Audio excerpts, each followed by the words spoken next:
Why do you guys think you had so much success against the Padres in the regular season, and how much does that matter for this week? I'll start with the second one. It matters nothing. Like I've been telling you guys for 2 weeks, no one cares that we won 111 games starting tomorrow, or what the head-to-head matchups were during the season. It's what you can do tomorrow, the next day, and the next day. So I don't know the specific reason.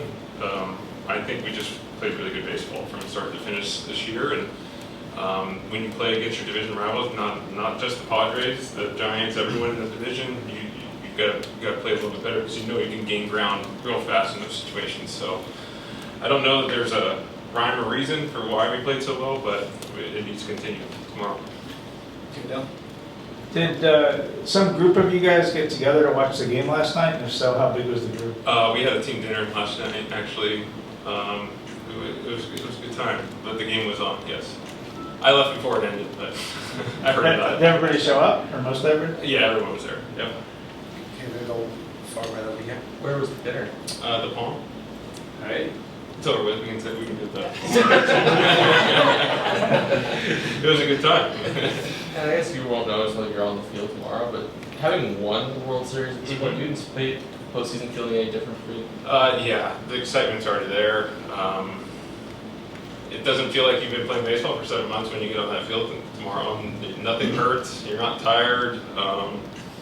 It's just kind of like the first day of spring training, everyone's excited, ready to roll. So this is what you work for all season long, and to be able to get into that chance it's what you ask for.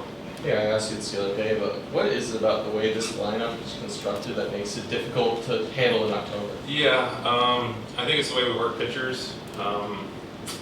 Even if you throw 5 shutout innings against us, you're going to be at 100 pitches, usually 105 pitches, and you're out, and you're going to ask for relievers to be on their A game as well. So I think that's a very tall task to do. I mean, sometimes we've had Cody Bellinger hitting 9. He's a former MVP that can change a game in one swing. So top to bottom, you can do so many different things. You got Trey who can steal bases, Cody, Mookie. I mean, Mookie could be 1-0 after one pitch. So it's just a dynamic lineup 1 through 9. It's hard to navigate. Hard for the manager to match up against us, the way Doc has put it. So I think it's just a good lineup that can do damage against good pitching. Go down here in the front. Hey, Freddie, piggybacking off of nothing in the regular season really matters now, and what you were saying to us a couple days ago, that a hot team can go in there and make a run like you guys did last year in Atlanta.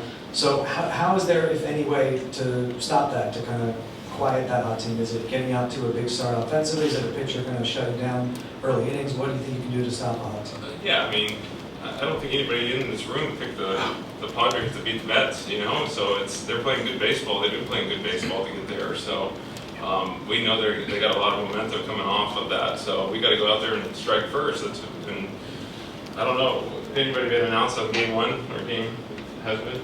Yeah. Okay. So Julio, I just didn't know if it was announced. Julio needs to go out there and just be Julio. Don't be any different. The guy, man, he had a 2.1 ERA all year. He pitched great. We just got to quiet it down and just play our game, because our game is good enough. I was going to ask you a very similar question.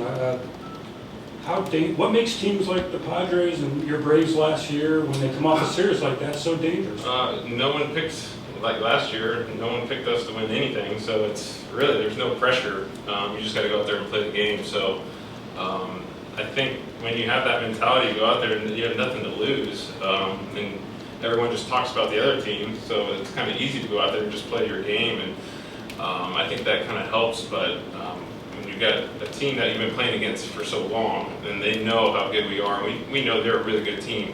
So it's just going to be a great series. Good starting pitching on both sides, good offenses, and they're hot, and we've been hot for 7 months. Hey, Freddie. Over there. You've been on the other side of big Julio starts before. Mm-hmm. I'm curious, this year being on the same side, just what's kind of stood out to you about him, if you've learned anything new about him? I've never been excited to walk into the batter's box against Julio, so I think everyone felt the same way as I felt this year against him. I think the way he neutralizes righties with the curveball in the back door, heaters up, they ride a lot more than you think it's going to ride. And then it's just that changeup. Every pitch is competitive, and I think that's what makes pitchers that are good become great, is when every time you go into the box and you have to think about swinging on all those 100 pitches, it is really hard to do, and that's what he's done this year.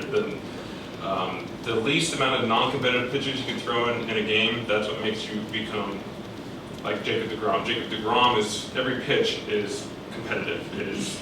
It wears you out, it's mentally draining, and that's what Julio, I think, has done this year and done so well, that every pitch is meaningful. If it's a ball, it's setting up the next pitch or setting up 2 pitches from there. So the game plan and the preparation and the competitiveness behind every pitch is, I think, is what set Julio apart.